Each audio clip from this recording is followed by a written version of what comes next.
মাননীয় স্পিকার, এই সংসদে আজকে যেই পাটাতনের উপরে দাঁড়িয়ে আছি, এই সংসদটি প্রতিষ্ঠিত হয়েছে, এই সংসদের সংসদ নেতা, বিরোধী দলীয় নেতা, এই সংসদের ট্রেজারি বেঞ্চে যারা উপস্থিত আছেন, প্রত্যেকে এই সংসদে আসার পথে যেই ক্রান্তিকালীন পর্যায়ে অতিক্রম করে এখানে এসছে, এই পুরো জার্নির পিছনে যে আইনটি জড়িত সেটি নিয়ে হচ্ছে আমরা আজকে আপত্তি উত্থাপন করছি এবং সেটির জন্য 2 মিনিট এটা এক ধরনের, মাননীয় স্পিকার, এটা খুবই অপ্রতুল।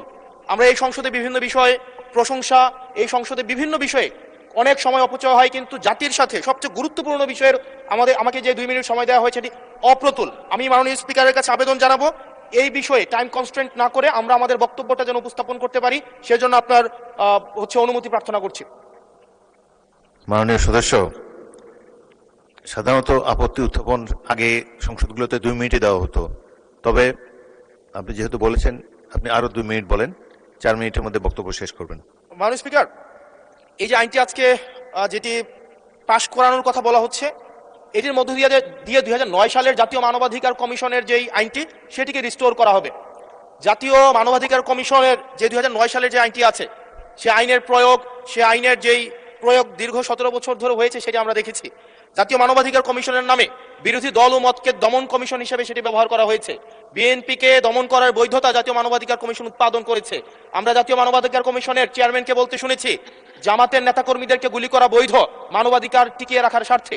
আমরা জাতীয় মানবাধিকার কমিশন 2009 যদি চলে যাই, আমরা মাননীয় স্পিকার 2009 যদি চলে যায়, আজকে যদি 2025-এর অধ্যাদেশটিকে ল্যাপস করে দেওয়া হয়, এটি এই সংসদের জন্য আমাদের যে একটা আমরা ফরওয়ার্ডিং একটা মুভে ছিলাম, আজকে এই 2025-এর অধ্যাদেশটি ল্যাপস করার মধ্য দিয়ে জাতি আবার ব্যাকওয়ার্ডের দিকে যাবে এবং জাতি পিছিয়ে পড়ার একটা টেক্সট বুক এক্সাম্পল হিসেবে এই সংসদে এটি থাকবে। 2009 সালের জাতীয় মানবাধিকার কমিশন আদতে কোনো আইন না, এটা হচ্ছে সরকারি আরেকটা দপ্তর বানানো হয়েছে জাতীয় মানবাধিকার কমিশনকে। সেখানে স্পিকারের নেতৃত্বে যে সিলেকশন কমিটি করা হয়েছে, সেখানে স্বরাষ্ট্রমন্ত্রী থাকে, সেখানে আইনমন্ত্রী থাকে, সরকার দলীয় একজন এমপি থাকে এবং সেখানে মন্ত্রণালয়ের একজন সচিব থাকেন। অর্থাৎ একটা 6 সদস্য বিশিষ্ট একটা সিলেকশন বোর্ডের সেখানে 5 জনই হচ্ছে সরকার দলের। এখন একটা সরকার দলের একটা জাতীয় মানবাধিকার কমিশন, এটা হচ্ছে আমাদের এলজিআরডি মন্ত্রী নেই, উনি বলেছিলেন জাতীয় মানবাধিকার কমিশন হচ্ছে এটা মূলত বিরোধী দল কমিশন হিসেবে ফাংশন করে। এখন বিরোধী দল দমন কমিশন হিসেবে মাননীয় স্পিকার ফাংশন করে। মাননীয় স্পিকার, জাতীয় মানবাধিকার কমিশন যখন এটা বিরোধী দল মত দমন কমিশন হিসেবে ফাংশন করে, আদতে এই কমিশনটা কিন্তু আমরা যদি দেখি মানবাধিকার যেখানে যেখানে ক্ষুণ্ণ হয়েছে এগুলা কিন্তু সরকারি সংশ্লিষ্ট সংস্থা করেছে। সেখানে বিডিআর, র্যাব, তারপর হচ্ছে আপনার বিভিন্ন বাহিনীদের সেখানে কিন্তু সরাসরি সংযুক্ত আমরা দেখেছি, তারা মানবাধিকারকে ক্ষুণ্ণ করেছে। কিন্তু 2009 সালের জাতীয় মানবাধিকার কমিশন আমরা দেখেছি, যদি বাহিনীর বিরুদ্ধে আপনি কোনো তদন্ত পরিচালনা করতে চান, তাহলে সেই বাহিনীর পূর্বানুমতি আপনার লাগবে, সরকারের পূর্বানুমতি লাগবে। মাননীয় স্পিকার, সরকারের পূর্বানুমতি নিয়ে সরকার যে মানবাধিকার ক্ষুণ্ণ করবে, সেই মানবাধিকারের তদন্ত কতটা স্বচ্ছ হবে সেটা এই সংসদের প্রত্যেকটা সদস্যই সেই বিষয়টি জানে।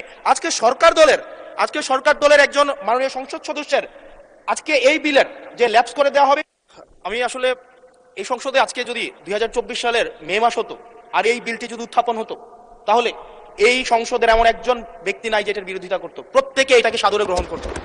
আজকে সময় পাল্টিয়েছে। আজকে 2008 সাল, 2018 সালে আপনারা এই পাশে ছিলেন, আজকে ওই পাশে গিয়েছেন, আপনারা সংখ্যাগরিষ্ঠ হয়েছেন, আজকে এই বিলের বিরুদ্ধে আপনারা অবস্থান নিচ্ছেন।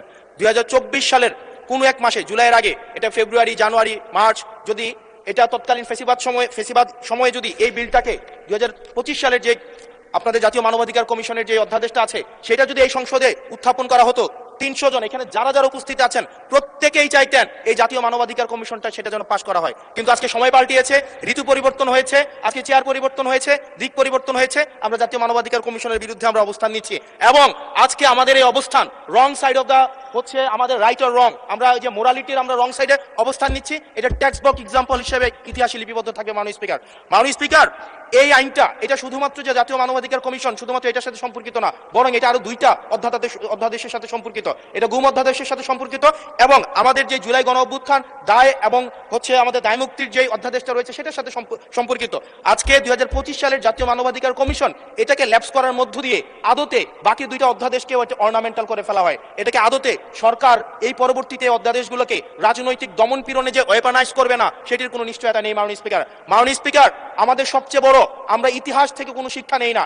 আমি এই সংসদে দাঁড়িয়ে এটা হিস্টোরিক্যাল ডকুমেন্ট হিসেবে থাকবে, এটা এই বছর পাস না হোক, আগামী বছর পাশ না হোক, সংখ্যাগরিষ্ঠতার দোহাই দিয়ে হয়তো এটাকে ল্যাপস করা যাবে, কিন্তু এই সংসদে জাতীয় মানবাধিকার কমিশন অবশ্যই পাশ হবেই হবে। মাননীয় স্পিকার, ধন্যবাদ মাননীয়